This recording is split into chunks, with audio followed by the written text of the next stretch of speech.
J'espère que c'est bienvenu à ce nouveau tutoriel sur Symfony. Aujourd'hui, nous allons voir Stripe. Alors, Stripe, c'est un mode de paiement à l'instar de PayPal. Alors, nous allons voir comment nous pouvons l'implémenter étape par étape dans un projet Symfony. Alors, au final, j'aurai ma carte comme suivante et je voudrais payer. Donc, je vais cliquer ici, Pay Now. Alors, je suis renvoyé vers une page de checkout. Alors ici, je vais renseigner les informations. Je dis par exemple Dan Kirby et je choisis de payer via la carte. Ok. C'est l'email ici, pardon. Donc je vais dire ici dan@gmail. Ok. Ceci.com.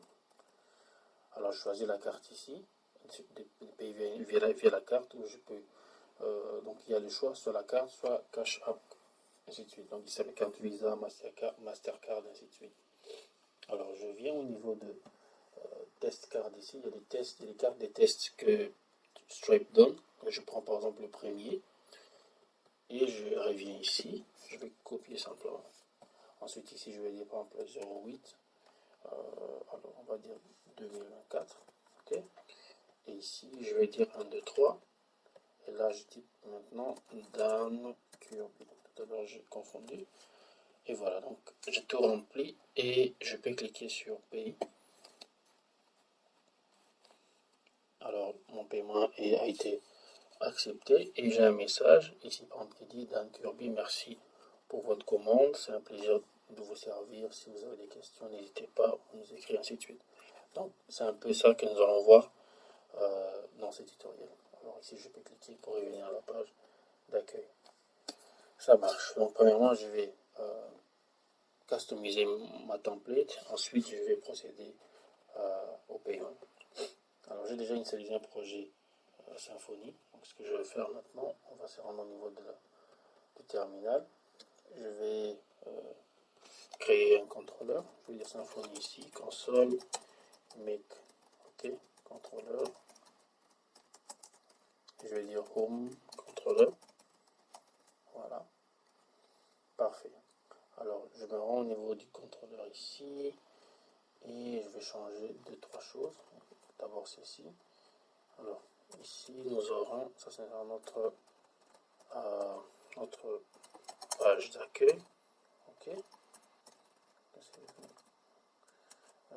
Donc notre page d'accueil, je vais dire c'est slash ma carte comme ça, voilà, juste pour animer un peu. Et je vais changer ici, ça sera carte comme ça et carte pour un besoin de logique, carte ici.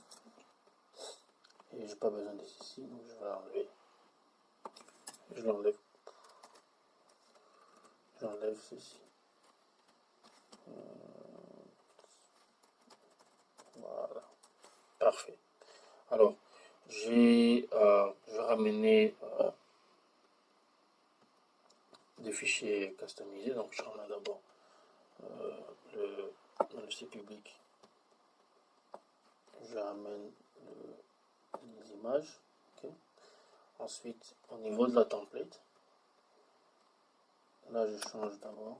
Ça sera désormais carte ici. Okay. Et à l'intérieur, c'est l'index. Mais c'est l'index. Je vais enlever l'index et remplacer par quoi? Je vais remplacer par la carte à ce niveau. C'est bon. Donc j'ai tout ce qu'il me faut. Maintenant, on va démarrer le projet. Okay. Je vais dire c'est Symfony. Serve. En mettant mode démon. Parfait. Et je me rends au niveau du navigateur. Et ça sera maintenant $1. Pardon. 8001. Ouais, 8001.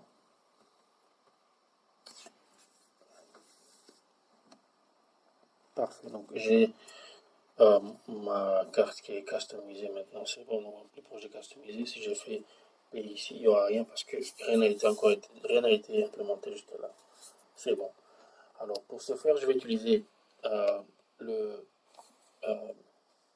librairie stripe/stripe-php. Donc au niveau des packages, il y en a beaucoup. Donc c'est celui que j'ai pris celui-ci. Et voilà. Alors, il va nous aider à pouvoir mettre en place notre mode de paiement. Donc c'est assez succinct, mais on peut toujours avoir des documentations assez larges au niveau de la page euh, du site de Stripe. Donc ici c'est des informations assez réduites qui sont rapportées ici. Mais sinon, une documentation assez large, on peut être trouvé au niveau de la page officielle. Alors sans plus tarder, je vais juste copier ceci. Ok. Et je vais mettre comme cela. Ok. Alors, ensuite, qu'est-ce que je vais faire? Il faudra avoir un compte, bien sûr. Donc moi, j'ai créé un compte, ainsi de suite, mais je ne l'ai pas encore activé. Je n'ai pas activé le mode de paiement, je n'en ai pas besoin. Pour l'instant, c'est juste un mode test. Donc, j'ai pas besoin d'aller activer, ainsi de suite, pour passer en mode live. Mais vous pouvez le faire, il n'y a pas de problème. Ce qui nous intéresse, par contre, à ce niveau, c'est juste la clé. Ce sont les clés qui vont nous aider à pouvoir implémenter nos paiements. Alors, je vais copier la clé secrète. Okay. On va bien évidemment, on ne va jamais exposer les clés dans notre projet. Donc ça, c'est juste un projet de test. Donc, il n'y a pas de problème.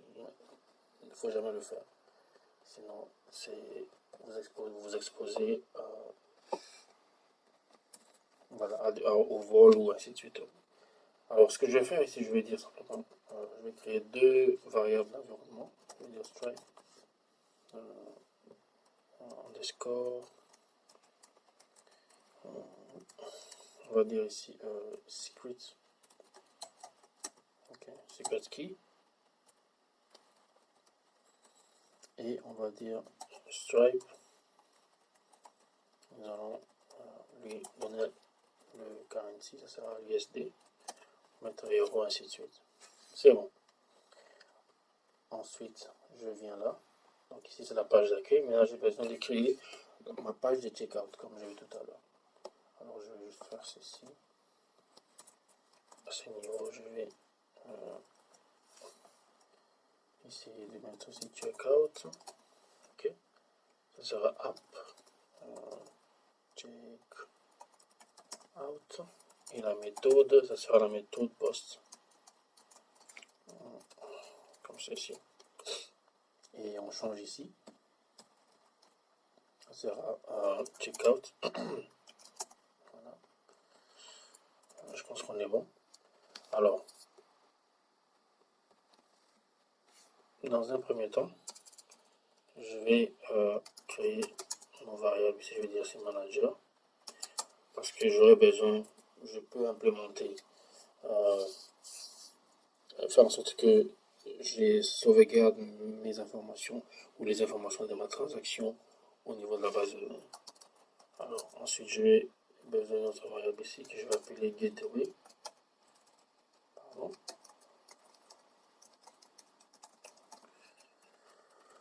Ensuite, je vais dire si public function. Ok. On va créer un constructeur ici. Alors, on va dire d'abord entity manager interface.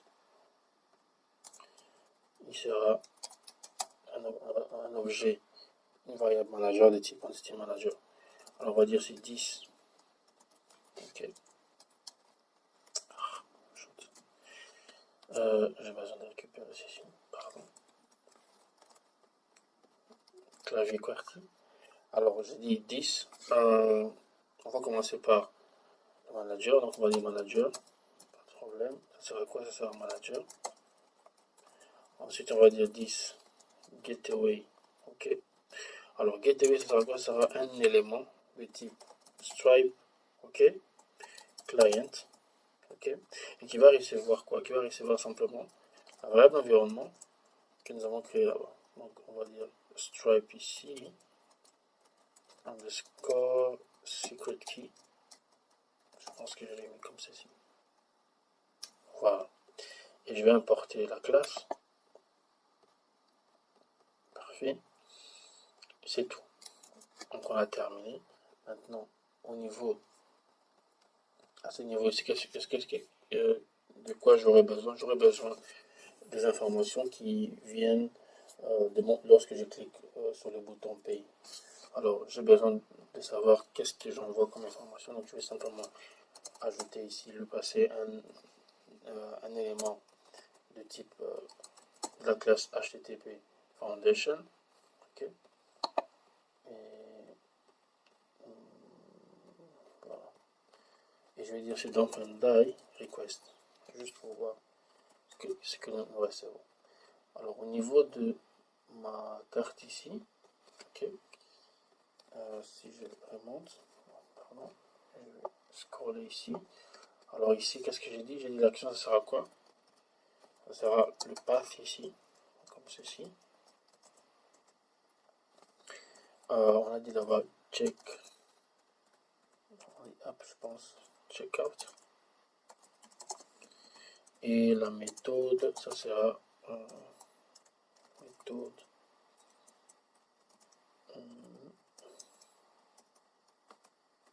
Ça sera la méthode post ici. C'est tout. Alors ici, je vois déjà qu'il m'enverra le montant et la quantité. Donc, on va vérifier ça. J'arrive à ce niveau ici. Je vais faire un reload.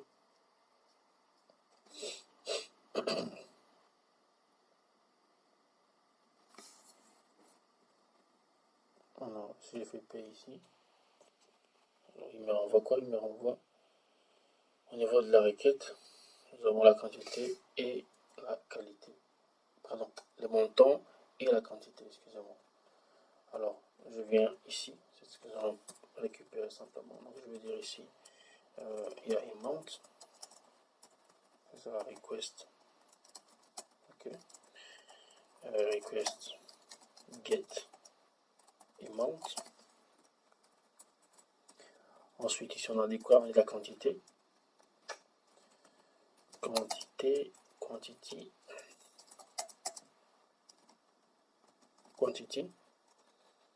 qui sera égal à quoi? Qui sera égal à request aussi, dollar request, get à ce niveau, get quoi? Get quantity.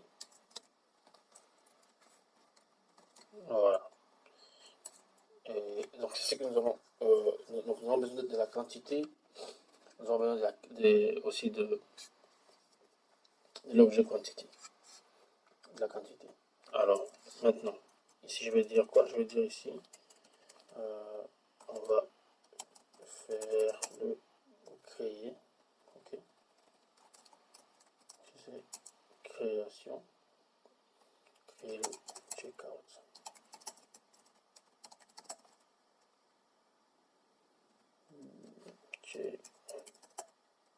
Checkout à ce niveau. Parfait. Donc je vais créer le checkout à ce niveau. Comme ça. Alors, pour revenir ici, donc qu'est-ce qui va se passer? Donc tout à l'heure on a vu que lorsque j'ai cliqué sur P ici, donc il doit m'amener vers une page, la page officielle de checkout de Stripe. Et c'est là que je vais ensuite insérer les informations de la carte et ensuite terminer le paiement. Donc c'est la deuxième étape que nous allons faire maintenant. Donc ici, qu'est-ce que je vais dire? Je vais dire ici check out. Ok. Alors, qu'est-ce qu'il y aura dans le checkout? Donc, je vais faire appel à la gateway que j'ai créée tout à l'heure. Ensuite, je vais dire ici, je vais faire appel au checkout ici via la session, ok, et je vais la créer. Ensuite, ça sera quoi? Ça sera une série d'arrays des informations que nous allons passer. Donc ça sera premièrement line item, ça sera le premier élément. Okay. Et ça sera un tableau, un double tableau d'ailleurs. Je vais faire comme ceci. Voilà, un tableau dans un tableau. Ensuite, je vais dire ici price.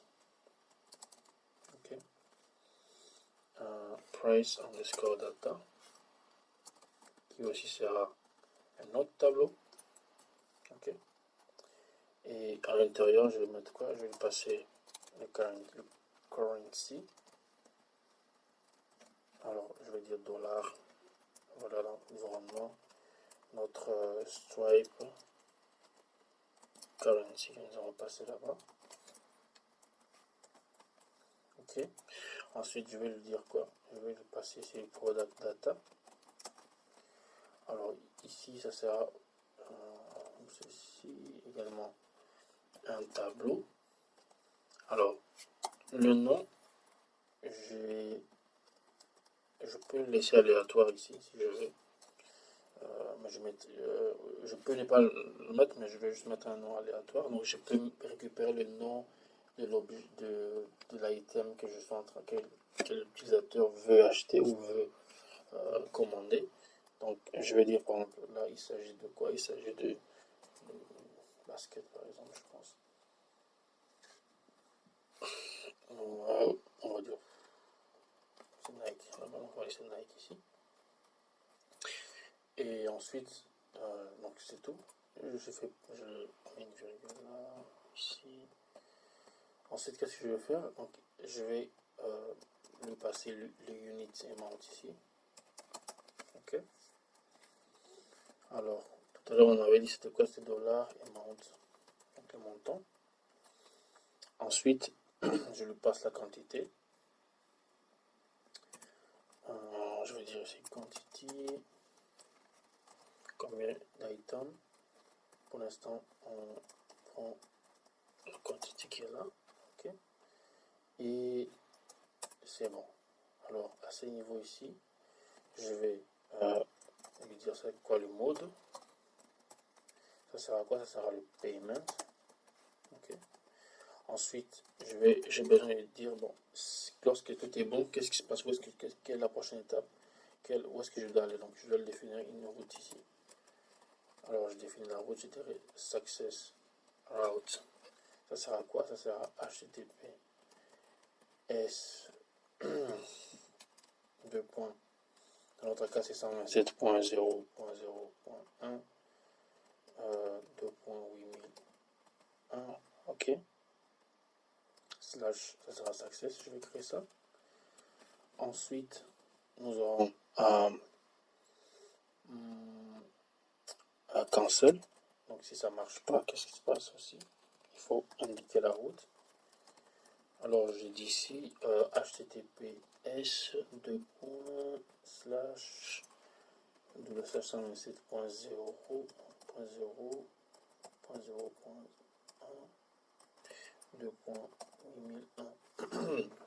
et je dis ici cancel. Voilà. À ce niveau, nous avons terminé. Et je peux juste fermer comme ceci. Oh, je peux faire comme cela. Et ramener ça ici. C'est bon. Donc, nous avons terminé. Et je voudrais voir un peu maintenant qu'est-ce que ça donne. On va check out ici.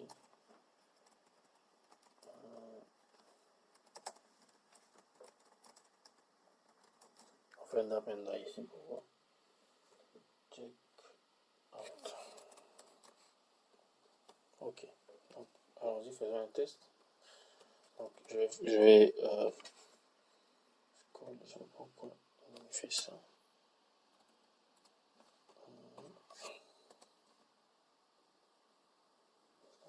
Okay. Alors, c'est quoi ça? Undefined property checkout.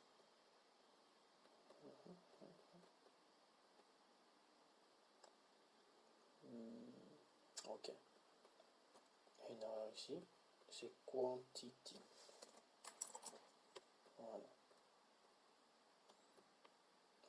On revient là.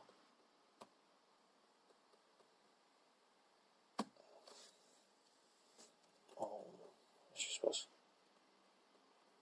On va faire refresh. Faire refresh. Oh, qu'est-ce qui se passe? Il y a un problème. Il y a un problème. Je sais pas qu'est-ce qui se passe. Qu'est-ce qu'il dit ici? Undefined property. Post. Accept. Ok. Allons-y.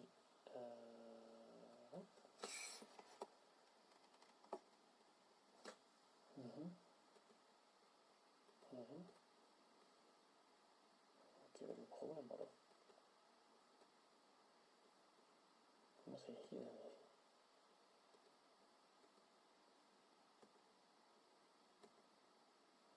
Je comprends pas du tout pourquoi il fait ça.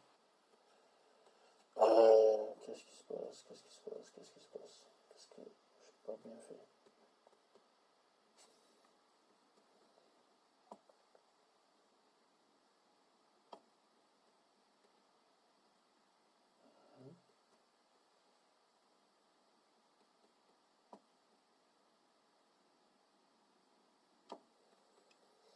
D'accord.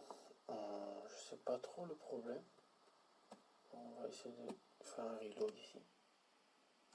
Et je me pose la question pourquoi il fait passer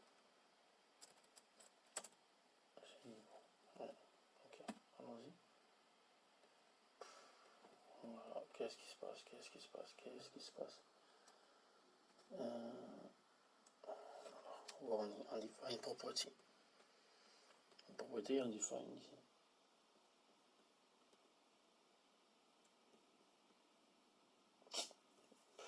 Je m'excuse, je m'excuse. À ce niveau. Ouais. Ok, on va reprendre.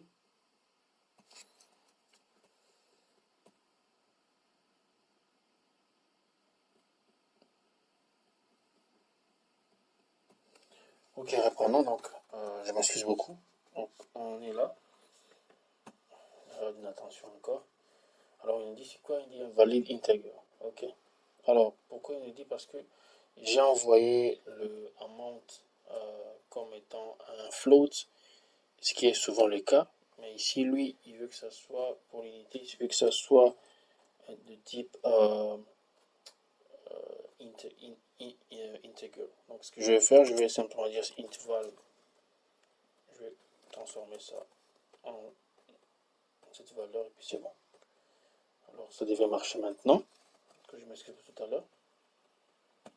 Ici, pay. Voilà, nous avons notre checkout ici, donc nous avons tout ce que nous avons envoyé. Le total est là, 697. 687, pardon. Et on a le currency, on a la date, ça a été créé donc, automatiquement. Et le mode de paiement, ainsi de suite. Donc on a tout. Et à la fin, nous avons l'URL. Et cette URL ici vers où nous devons aller pour pouvoir terminer ajouter les informations, ainsi de suite, pour pouvoir terminer les paiements. Donc, ce que je vais faire ici maintenant, je vais dire si tout ceci est terminé. Qu'est-ce que tu vas faire? Bah, tu vas simplement me faire ici un return, ok, return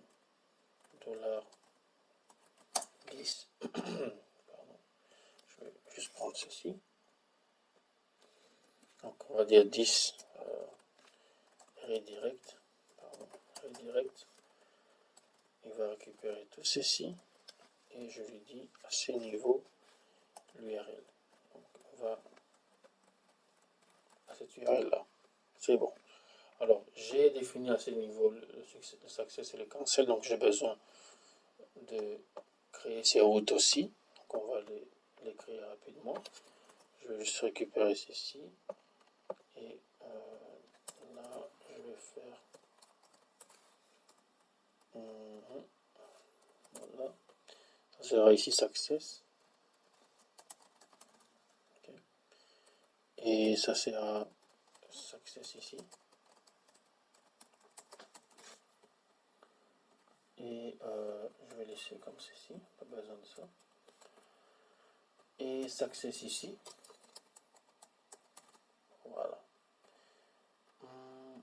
Et ici, je vais simplement dire dump la requête. Alors ici, dans les success, qu'est-ce que je vais faire? J'ai besoin de récupérer les informations. Les informations du customer, donc la personne qui va faire les achats. Ensuite, je peux les stocker au niveau de la base de données. Ok.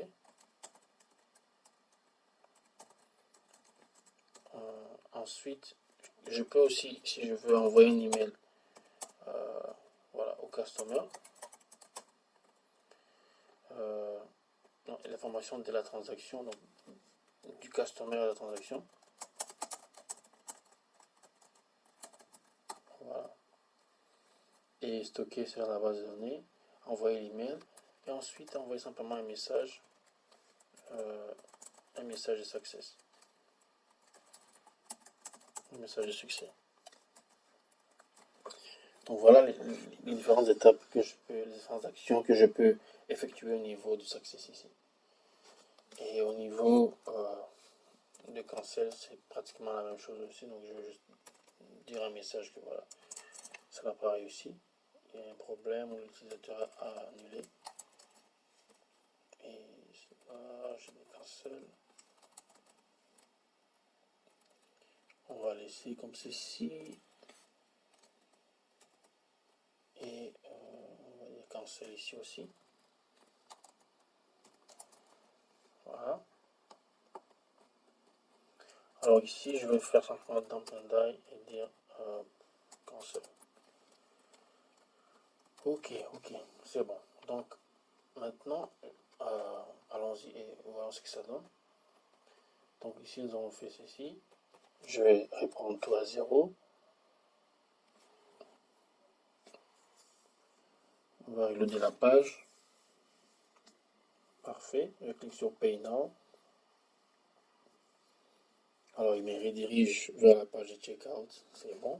Ici, j'ai le choix. Ok. Je peux dire c'est Marthe minuscule. Donc, Marthe comme ça. @gmail.com. Ou n'importe quoi ici. Je laisse ici la carte là-bas. Je vais ici. Donc, pareil. Donc, je prends le premier ici. Je vais pas besoin de changer. Et j'ai dit par exemple le 7, ok, 2024, 1, 2, 3, et c'est Marthe, Axel par exemple, ok, je laisse mon recours et je dis paye.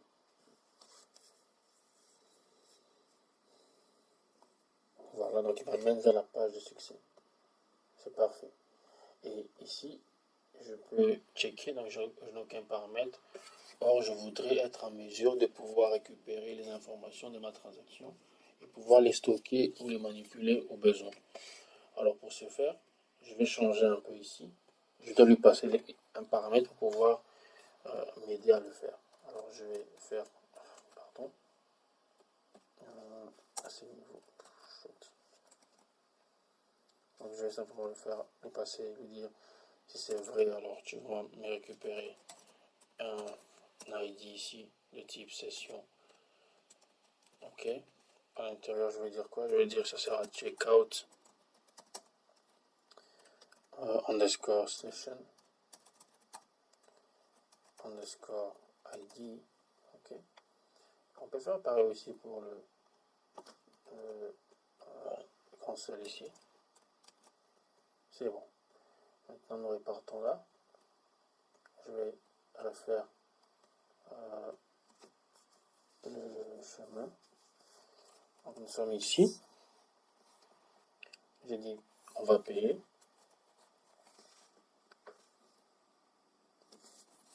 Ok, donc on a un test mode, donc ça monte là. Donc on va dire c'est Steve par exemple. On va dire, on va mettre en minuscule, Steve, @gmail.com. .com. Ok, donc ici on laisse la barre, on copie ici. Donc on sait déjà comment ça marche maintenant. On fait ceci, on va dire ici 05 30 3 4 5. Ok, on va dire Steve Abel par exemple.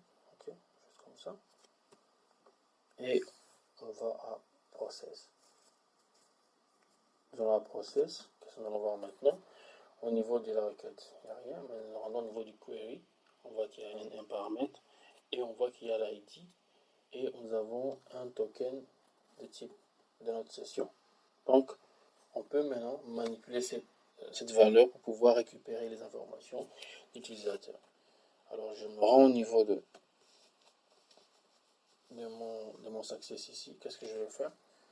J'ai besoin de récupérer ce petit machin ici à cause de mon clavier QWERTY. Alors, je vais lui dire, on va appeler customer, ok. Il sera quoi? Il sera de l'objectif request query, ok. On va dire get quoi? Get ID, bon, je parle des customers, je vais d'abord dire ID session, ok. Voilà ce qu'on va l'appeler. ID session ici, ça sera quoi? ID underscore sessions, je pense que c'est ça. Ok. Ok. Et nous allons voir. Ensuite, nous allons créer maintenant. On a besoin d'un customer ici, qui sera 10. On va faire appel à gateway. On va passer le checkout à nouveau. Et on va lui dire, c'est toujours notre session. Et tu fais quoi? Bah, tu récupères en fait. Tu récupères notre machin. Alors ici, ça sera l'ID de la session et tu récupères tout le tableau comme ceci. Et on va faire un dump and die de la. Donc ici, je vais dire une chose, je vais dire, donc on récupère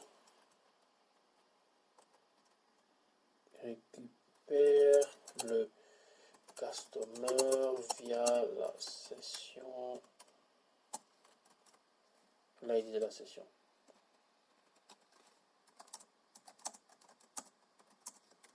Voilà. On va fermer ici. C'est parfait. Alors, on va faire un reload.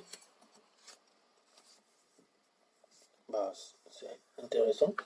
Donc, nous avons notre résultat. Donc, nous avons le montant qui a été payé, c'est bon. Nous avons notre chemin des cancels ici. Nous avons la data qui s'est été créée. Et si nous voyons le statut, tout à l'heure c'était open, maintenant c'est complete. Et on peut voir le payment statut, c'est paid. Donc c'est parfait. Alors avec ceci, je peux récupérer via les custom à ce niveau ici par exemple. J'ai les informations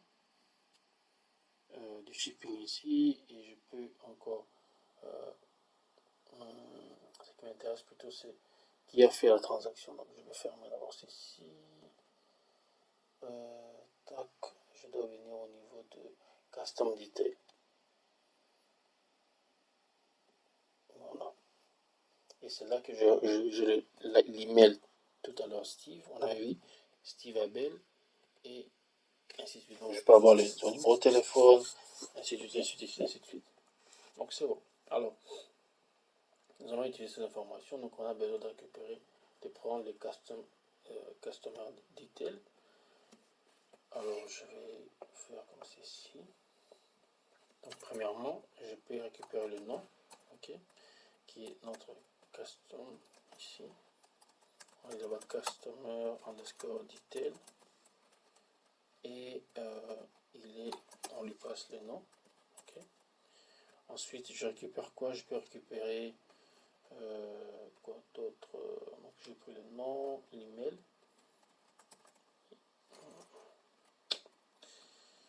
désolé. L'email ici, on fait pareil, donc c'est customer. Customer. Il faut garder la logique. Donc si j'utilise double quote, on va garder double quote ici.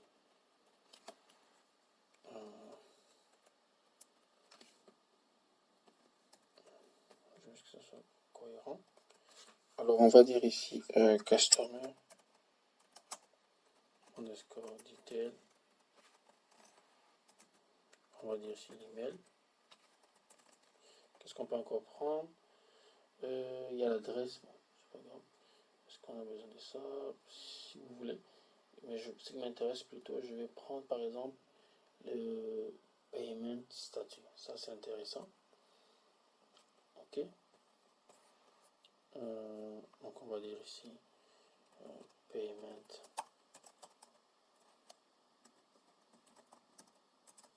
statut. Donc ça sert à juste quoi? Ça sert à dollar customer.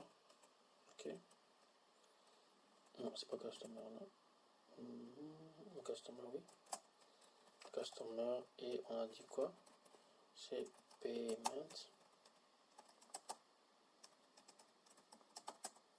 underscore status. Je pense que c'est ça. Voilà. Et peut-être récupérer aussi le montant. Parce que au cas où, juste pour que j'ai le recode. Donc on va dire ici aussi dollar customer underscore amount. Je pense que c'est là aussi. Mais c'est amount total. Ok. C'est bon. Amount underscore total. Et voilà. Alors, avec toutes ces informations, qu'est-ce que je peux faire? Donc, comme j'ai dit tout à l'heure, je peux maintenant, donc ça, j'ai récupéré à ces niveaux ici. Ok. Donc, si je fais ceci, donc ça c'est la récupération de la transaction. Ici, je peux maintenant manipuler les bases de données, stocker ça dans la base de données si je veux. Ensuite, je peux envoyer un email. Donc, on a vu les emails aussi, comment on peut envoyer les emails avec Symfony. Et ensuite, je peux renvoyer un message de succès. Donc, ici, on a le choix de stocker ce qu'on veut dans la base de données. Donc, ça, c'est quelques informations qu'on peut récupérer. Et moi, je vais juste implémenter le renvoi du message. La base de données, c'est pas important.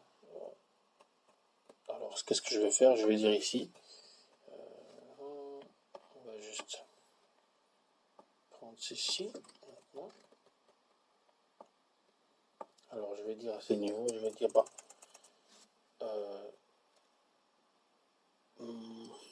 return $10, $10. On va dire render. Qu'est-ce qu'il va rendre? Il va rendre une page qu'on va appeler success, okay, qui sera success.html.twig, et je vais lui passer quoi? Je lui passe le nom qui sera le name ici. Ok. Et je vais faire un raccourci ici. Alors, je vais créer au niveau de la template. Ok. Je vais dire aussi success.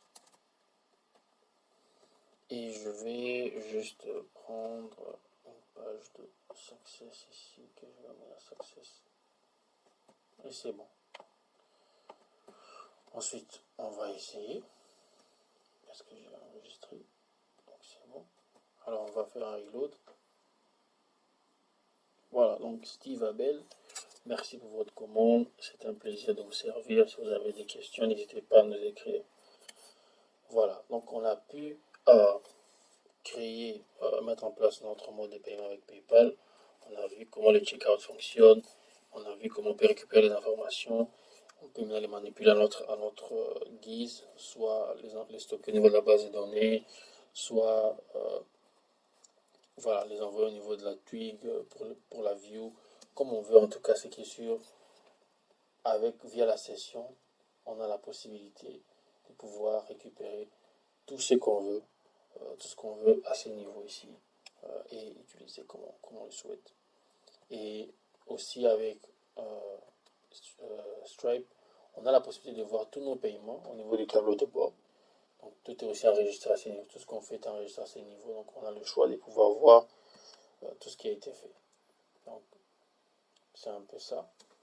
Donc tout est recordé. Donc on a le choix de le mettre dans notre application ou à ces niveaux, si c'est déjà enregistré, on peut voir en temps réel. Par exemple, la transaction de Steve a été enregistrée à ces niveaux. Donc tout est bien structuré. C'est un peu ça. Donc voilà, je vous remercie pour cette nouvelle ce nouveau tutoriel et je vous donne rendez-vous pour une prochaine vidéo. Voilà, merci.